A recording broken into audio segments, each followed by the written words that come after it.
Hello guys, this is Flix with day 13 of the Grinding It Up challenge. First of all, I got no mic, so I hope the camera microphone is gonna work out just fine and you can hear me all well, because my USB port isn't quite working and I couldn't plug the microphone in at the same time with the camera, and I got all sorts of stuff plugged in with the other USB ports, so I gotta get this fixed soon. Let's not worry about this. I hope the sound quality is alright. First of all, thank you very much for all the great feedback that I received in the YouTube comments. I'm going to go into that right now, actually. So that's going to be the first thing that we're doing today.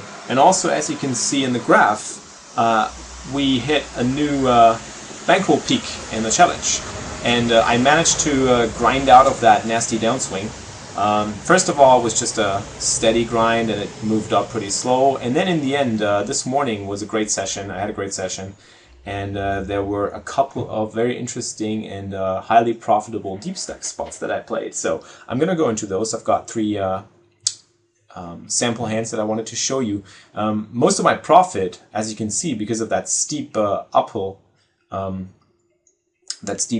slope here, most of the pots that I won were deep stack spots, and I found it quite profitable to stay at the tables with deeper stacks, since by now I actually have the bankroll to be playing 10NL on a regular base, so I'm not taking shots anymore or anything, so my bankroll is sufficient to actually stay at the tables with a deeper stack size and play it out, because, well, deep stack play is a little tricky at times, and it can get a little tough, and the decisions are not as easy as the ones for 100 big blinds, 50 big blinds against the mid stackers, you know. But, well, if you play them out correctly, and if you see people making mistakes with deeper stacks, because at Zoom Poker there's a chance that you actually encounter a lot of those people with deeper stack sizes too, then you'll be able to squeeze out a nice profit. Right, so let's get into the comments first. Let me see, here we go.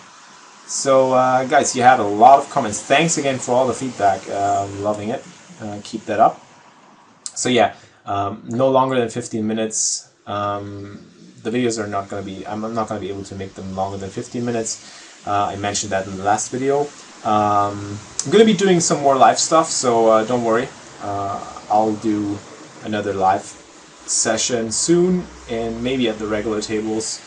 I mix it up a little, one at the regular tables, one at the Zoom Poker tables. Can you talk about opening hand ranges from the different positions in the next video? Well, that's kind of tough, because to be honest, my opening range really depends on a lot of things. It depends on stack sizes of my opponents that are sitting behind me, tendencies and playing styles of the opponents. Usually, so as a baseline, I'm using a tight range from the early positions, under the gun and middle position, and I'm loosening up from the cutoff and the button. And how loose I'm opening from the cutoff pretty much depends on who's sitting on the button. So if I've got a short stack on the button, if I got somebody on the button who's really loose and aggressive, I'm going to be opening tighter. If I got a tight button, I'm going to utilize the cutoff like I would be doing with a button. And on the button, I'm obviously opening up the loosest. And then from the small blind, again, it depends a lot on the big blind, stack size of the big blind, player type in the big blind. If you don't know people, and if you have no reads at all, it can actually never hurt to be opening a little looser, because, as you know, in Zoom Poker, people are happy to just use and smash the fast fold button. So I know it's a little general, but also to be answering that question in detail, it's just not going to work out. As always in poker, it depends. Could you explain what thinking goes into whether or not to defend your blinds in different situations? For example, in that ace-8 suited hand versus under the gun open in this video. I understand you're not doing some free coaching, but just briefly some guidelines would help. Well, yeah, same applies to this. It's kind of tough, but as a baseline, I like to defend against late position open raises, like cutoff, button, and typical steal positions. I'm going to be defending with what will be a wider range of hands. And against the early positions, I'm not really happy to defend as wide. So maybe ace-8 suited versus another gun open, you could definitely make an argument for defending, but you can also make an argument for folding. It just comes down to how well you think of yourself to be playing post-flop with those hands. If you know that you're going to be making mistakes with those hands post-flop, when you don't know the opponent, when you don't know his tendencies, it's probably a good idea to be just dropping those hands and folding them. It really comes down to how much of an edge you give yourself upon your opponents in that specific Zoom player pool. And at 10NL, I think I'm really feeling like I have a pretty big post-flop edge over at least a huge chunk of the players in that pool, and that's why I actually decide to defend a hand like this. If I weren't that sure, I would probably put it into my folding range, and sometimes maybe put it into my 3-betting range, but not against another gun open, of course. So those are two questions that are really too opponent and situation specific, but I can definitely get that you need some guidelines on this. But well, that's the thing about poker. It's just so specific. It's just a game, such a dynamic game. You can't make like basic guidelines and say this is profitable and that's unprofitable. This is not going to work. Poker is a lot more complex than that. What was the next question? Yeah, being out of position is always tough, and you know, the thing is, maybe you definitely want to work on your out of position game, but first and foremost, work on your in position game, because that's where you're going to make the most money. All right, got the cat moving around here. Cat, I'm doing a video, please. Right, yeah, sit tight. Okay, so where was I? Yeah, improve on your positional game first, and then care about playing out of position. That's going to be where the money is. Like, in position is going to be where the money is made, at first and foremost. Do you do any calculations when making a tough call with a draw, or is it all experience and intuition? Well, you know, that kind of, one goes into the other. I do make calculations, but not when I'm at the table. What I do is I review my hands later on after a session, and then I'm going to go into the math and do some calculations, equities, run ranges against each other, you know, all that kind of stuff, and make some review. But in the end, the stuff that you do after a session when reviewing your hands, it helps you focusing on making good decisions in later situations that are similar to that you've reviewed. So pretty much what happens is, when you do that on a regular basis, when you review your hands, make those calculations after sessions, then this will turn into experience and intuition, because that's what happens. Experience is nothing else. Experience and intuition is usually based on the stuff that you go through and the stuff that you analyze from the plays that you make. So yeah, when I'm in game, it's much more of a intuitive approach, or an approach that's based on experience, and this experience comes from doing my homework, pretty much. Full live session would be great. One spot I'm finding hard is when I get 3-bet by the blinds, and say, for example, I flat their 3-bet with ace queen, and I hit a queen, they fire in the flop and turn. This looks so strong. I've caught a few lads 3-better bluffing after a 3-bet with blinds. What would your play be? Would you just re-raise them on the flop after hitting the queen, or what would you do? Well, basically, your primary approach with ace queen in those spots, it's good. I wouldn't probably do anything else than that. If you think that the general tendency of the players in your player pool is to not be bluffing on the river too much, then maybe you're right to even be folding top pair on the river when they shove, or when they put in another big bet. And if they don't, you can show it down. So I actually like your line, because people do tend to second barrel with a lot of crazy stuff, some draws and even some bluffs. And I have found that at 10NL specifically, people are not really prone to follow through with a third barrel bluff. At least I haven't really run into too many. And every time I've looked them up, they basically have the nuts. So it's pretty much player and pool dependent, I'd say. And I think your approach isn't that all that bad in general.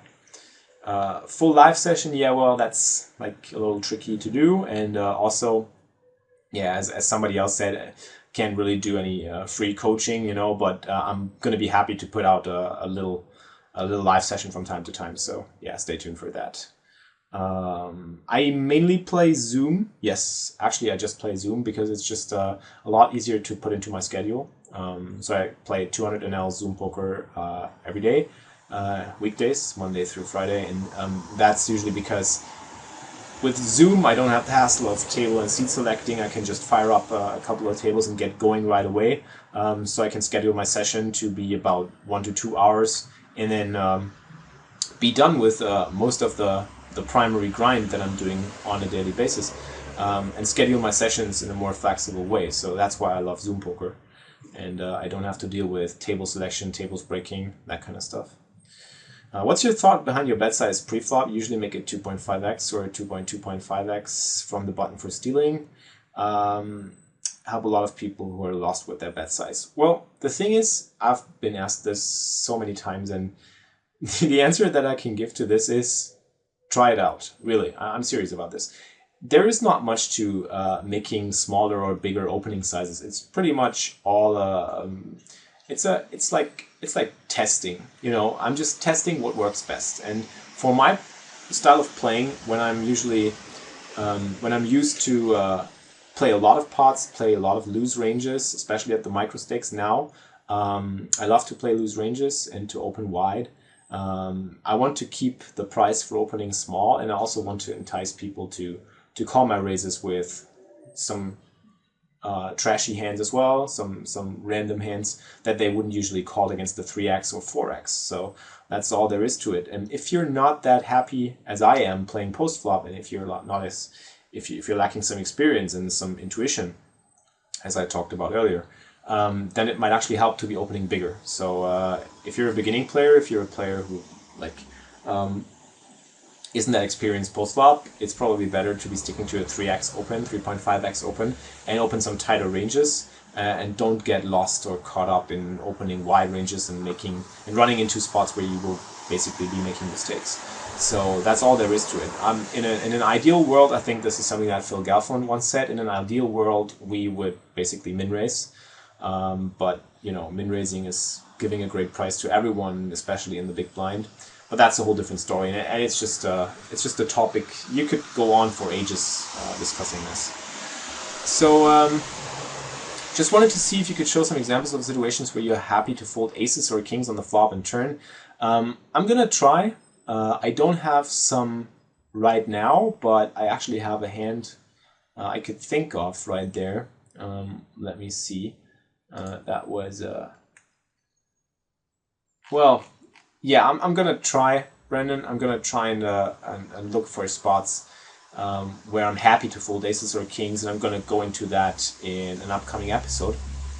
Right now, I wanted to wrap up this session, this video, by showing you some deep stack spots that I got into. Let me see. So here's my instant hand history for this morning, and so here are the biggest pots. Yeah, there you go. I mean, this is like the biggest pots. We had a spot where I flatted an open raise with ace-10 suited and small blind flatted 2, and yeah, flop top and middle pair, so top 2, top and middle, what's that? Top 2. And I raise it up and he insta jams. And this is some serious mistakes that people with deeper stack sizes are making, which is really nice, that they're stacking off with one pair in that spot, which is pretty horrendous to me. And that's where you can make a lot of profit if you're comfortable getting money in when you're deep stacked and getting your head into deep stack poker. But it's really tricky at times. You can also lose a lot on the contrary, so be careful. Another deep stack spot that I had was with, yeah, like similar spot actually. Again, this is like people are really getting married to top pair, top kicker type hands. And sometimes, you know, when they're deeper, you can actually get them to make some crazy stuff, to do some crazy stuff. And well, he 3-bets the flop, and I slow play my set here and let him pretty much bluff off the rest with pocket eights. So I actually managed to get some serious change into those pots by staying at the table, being a little deeper, which really is something that helps the bankroll, the development of the bankroll. There was another one. Let me see if that's the one. Yeah, should be the one, but is it that interesting? Well, yeah, it is actually. Well, yeah, here we go. So we got an open raiser under the gun, and I flat with ace-10 suited, closing the action. I flop a huge draw, so I go ahead and check raise, and this guy calls. Well, you know, check raising is kind of questionable, but I think it's a good play. We have the nut flush draw. We're just looking to get more money into the pot right there. And, well, we bink, and we bet, and we jam the river, and he's not able to fold a flop straight. Well, given the board development, I could be beat by the river, but you know, there's not much else for me to be doing than jamming and hoping for a worse hand to call me. Well, yeah, those were the biggest pots for today's session. Let's have a look at the final graph so far. Right, so Bankroll is at 401.88, so we managed to break through that $400 milestone. As soon as I've collected another couple of stacks, I'll probably try and give 25 another shot and sit down with one stack, just one, and see how that goes. And well, check back on the next couple of days. Maybe I'm going to be doing a live session. I'm going to be doing live sessions whenever I don't have any specific stuff to talk about. But there were so many questions in the comments that I thought today would be a good spot to just be addressing those. So that's it for today. Good that we're at a new Bankroll peak. Hope to be moving on pretty soon to the next level and take my first steps there. Good luck at the tables, guys, and keep grinding it up.